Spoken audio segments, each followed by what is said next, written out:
Hello students, इस video में हम डिस्कस करने जा रहे हैं क्लास 10th की एक्सरसाइज 9.1 का क्वेश्चन नंबर 8। तो बहुत ही हल्का सा कॉम्प्लिकेटेड क्वेश्चन है, तो ध्यान से देखना और समझ में आ जाएगा आई होप। तो स्टार्ट करते हैं क्वेश्चन नंबर 8। मेरा नाम है नीरज, ये आपका चैनल मैथ सॉल्यूशन। तो यह क्वेश्चन नंबर 8 एक्सरसाइज 9.1 का, तो इसको ही डिस्कस करना है आज बस।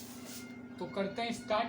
क्वेश्चन के लिखा हुआ है statue 1.6 metre tall stand on a top of pedestal from a point on the. ठीक है, पहले इतना यहाँ तक समझने की कोशिश कर। तो ये एक पेडिस्टल है या पेडिस्टल, थोड़ा ऐसे मान लो, ये पेडिस्टल है, उसके ऊपर ये स्टैचू बना हुआ है। ठीक है, from the point of a ground, from a point on the ground, ये ग्राउंड है क्योंकि ये ग्राउंड पे होगा पेडिस्टल। तो कोई पॉइंट है ग्राउंड पे, on the ground, the angle of elevation of the top of the statue is 60 degree. तो top of statue is 60 degree and from the same point, इसी पॉइंट से, the angle of elevation of the top of pedestal is 45 degree. Top of pedestal ये है 45 degree. ठीक है, line सीधी नहीं है तो एक बार सीधी कर देता हूँ मैं, बात तुम्हारे समझ में आई हो, आ गई होगी। तो यहाँ से इसका 45 डिग्री है और यहाँ से इसका ये पूरा 60 डिग्री है। ठीक है, अंडरस्टैंड। तो ये 45 डिग्री है, तो अब सीधा ही हम बात समझ रहे हैं कि ये और ये बराबर होगा tan थीटा से। तो आगे इसको प्रूफ करते हैं और समझते हैं कैसे कैसे ये हमें जो स्टैचू की हाइट ऑफ पेडिस्टल निकालनी, वो कैसे कैसे हम निकालेंगे। ठीक है, तो स्टार्ट करते हैं। सबसे पहले solution, let top of statue as point A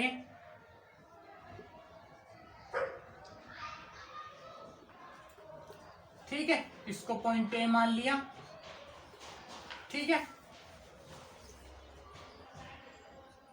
top of pedestal, pedestal का ही टॉप और इसका बॉटम एक ही होगा, तो चाहो तो इसको बॉटम ऑफ स्टैचू लिख लेना। पर मैं पेडिस्टल लिख रहा हूं क्योंकि यहाँ पे ऊपर भी पेडिस्टल के टॉप का एंगल बताया। और top of pedestal point B, तो ये हो गया हमारा पॉइंट बी। एंड ग्राउंड या बॉटम ही लिख लेता हूँ, ग्राउंड तो ग्राउंड वाला point. And bottom point of pedestal is point C, तो ये सी हो गया। And ground point is point D, तो ये पॉइंट डी ले लिया। तो अब उसके आगे क्या लिखना है, now triangle A C D and B C D are right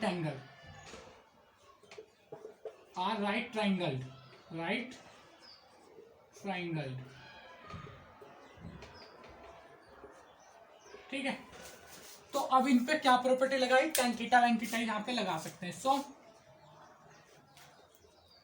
in triangle B C D, ठीक है, in triangle B C D tan theta is equal to BC upon CD या DC लिख लो, CD लिख देता हूँ मैं या DC लिख देता हूँ, जो मन करे वो लिख सकते हो, DC। अब tan थीटा यहाँ पे क्या DCD के लिए ये है 45 degree, tan 45 degree is equal to, एक मिनट,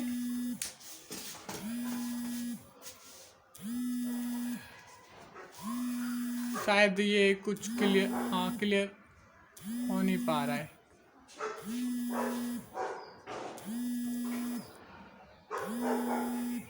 ये हिल क्यों रहा है कैमरा इतना खुद ही, एक मिनट, हाँ अब ठीक है, हाँ ठीक है। तो ये tan 45 डिग्री और ये BC की हाइट भी हमें नहीं पता और DC डिस्टेंस भी नहीं पता, तो tan 45 क्या होता है 1, तो 1 is equal to BC upon DC। अब DC को इधर ले आओ, DC को इधर ले आओ, तो 1 से मल्टीप्लाई होकर DC is equal to BC, इसको डाल लो 1, ठीक है। इसको नोट करो फिर आगे बढ़ते हैं।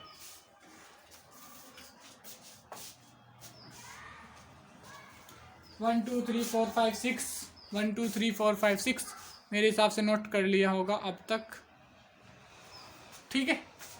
नोट कर लिया होगा तो मैं मिटा देता हूँ इधर से थोड़ा सा, ठीक है। तो ये ध्यान रखना, ये इक्वेशन 1 ले लिया हमने, इसको ये साइड में लिख देता हूँ, DC equal to BC, equation 1,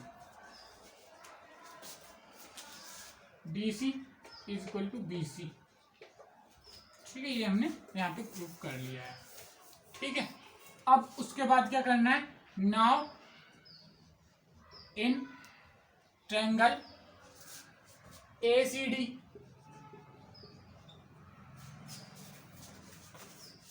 अब हम एक और चीज बता दूं, ये मैं पहले से बताता रहा हूँ, ये वैरी करेगा तो ये नहीं लेना हमें, जो पता है और जिसके साथ जो निकालना है वो हमें लेना है, ठीक है। तो इसमें ये हमें पता है ये निकालना है, तो इसमें कोई कंडीशन बन नहीं रही है, ये वेरी कर रहा है तो इसलिए ये नहीं लिया, ये वाला इसलिए लिया है क्योंकि बेस वाला tan थीटा, यानी कि बेस मतलब tan थीटा, परपेंडिकुलर और बेस मतलब tan थीटा, तो ये इसलिए लिया है ताकि ये कांस्टेंट रहेगा तो इससे वैरी करा सके, इससे इसका देख सके, ठीक है। नाउ इन ACD, बाकी समझ में आ जाएगा अभी, triangle ACD tan theta is equal to AB plus BC divided by, या AC लिख लो इसको, या ऐसे ही लिख लो,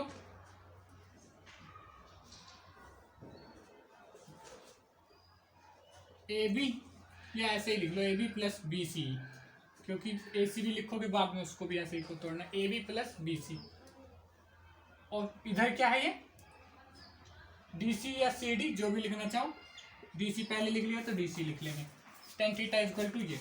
अब tan थीटा क्या है यहाँ पे, tan थीटा है 60 degree, tan 60 degree is equal to AB plus, ये क्या होता है वैसे परपेंडिकुलर अपॉन बेस होता है, अगर अभी तक पता नहीं चला तो बड़े दुख की बात है किसी को, लेकिन ये होता है, ठीक है। यहाँ पे tan 60 डिग्री है और tan 60 डिग्री की वैल्यू होती है √3, तो यहाँ पे tan 60 की जगह लिख लेंगे √3 is equal to AB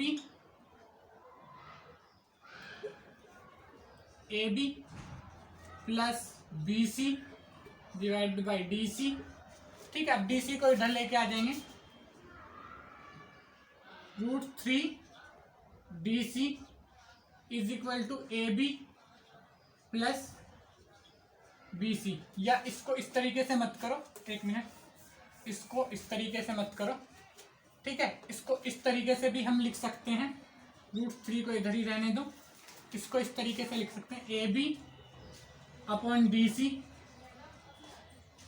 plus BC upon DC, इस तरीके से इसको लिख सकते हैं हम, ठीक है। समझ में आ रही हो तो बात, ठीक है, इस तरीके से हम लिख सकते हैं इसको, ठीक है। तो अब BC और DC बराबर है, तो यहाँ पे कट के आ जाएगा 1। ठीक है, तो कहाँ पे लिखूँ इसको, एक मिनट, थोड़ा यहाँ पे स्पेस बना के यहाँ पे लिखता हूँ। ठीक है, अब यहाँ पे √3 is equal to AB upon BC plus 1। तो ये कितना हो जाएगा, ये क्यों आया 1, इसका रीजन भी लिख देते हैं, बिकॉज, या फ्रॉम 1 लिख देना, अगर फ्रॉम 1 लिखना चाहो तो या यूं लिख देना, because BC is equal to BC। अब यहाँ पे 1 है, 1 इधर आके माइनस हो जाएगा, √3 minus 1 is equal to AB upon BC। ठीक है, अब BC और DC बराबर है, और BC हमें निकालना है और AB हमें पता है। एक मिनट, यहां से हमने, अच्छा हमें AB निकालना है ना, AB हमें निकालना है, हाइट ऑफ पेडल, BC निकालना था हमें। ठीक है, वो DC के बराबर है, तो DC ही हम निकाल लेंगे। ठीक है, तो DC ही हम निकाल लेंगे।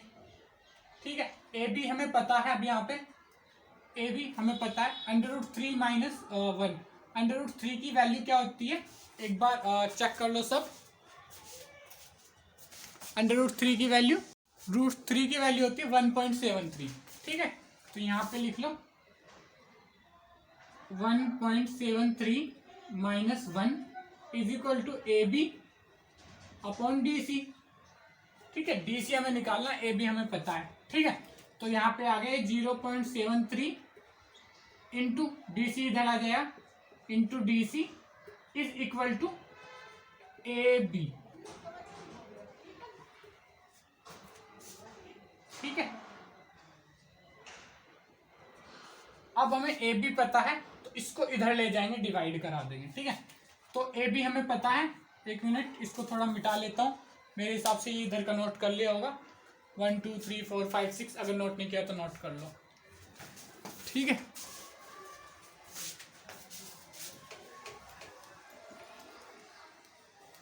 तो अब यहाँ पे थोड़ा सा क्वेश्चन हालांकि घूम गया मेरी गलती की वजह से, पर कोई नहीं, गलत नहीं हुआ अभी, मतलब घूम गया हल्का सा, थोड़ा उसको पहले ही कर सकते थे।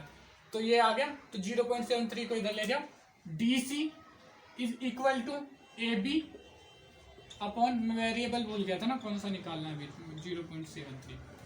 अब AB की वैल्यू क्या है हमारे पास, AB is equal to height of statue is equal to 1.6 divided by 0.73 is equal to DC। तो अब इनको 100 से मल्टीप्लाई कर दो, तो 160 divided by 73 is equal to DC। DC निकल के आ जाएगा, उसके बाद वही इक्वल हो जाएगा किसके, BC के। DC और BC इक्वल है, तो जब इसको सोल्व करोगे तो क्या आ जाएगा, DC इज इक्वल टू 2.19। ठीक है, तो ये आया है मीटर में, DC is equal to 2.19 metre. ठीक है, अब DC is equal to BC, DC is equal to BC, या यूं लिख लो, BC is equal to DC is equal to 2.19 metre. यहां पे लिख लो फ्रॉम फर्स्ट। ठीक है, चाहे ये लिख लो, because AB is equal to BC, माना आपका, चाहे ये लिख लो जैसे पिछले में यहाँ पे लिखा हुआ है, चाहे वैसे लिख लो। ठीक है, ये आ गया हमारा, BC की वैल्यू आ गई 2. ये एक बार मैं बुक में चेक कर लेता हूँ क्या सही निकाली है, 2.19 मीटर।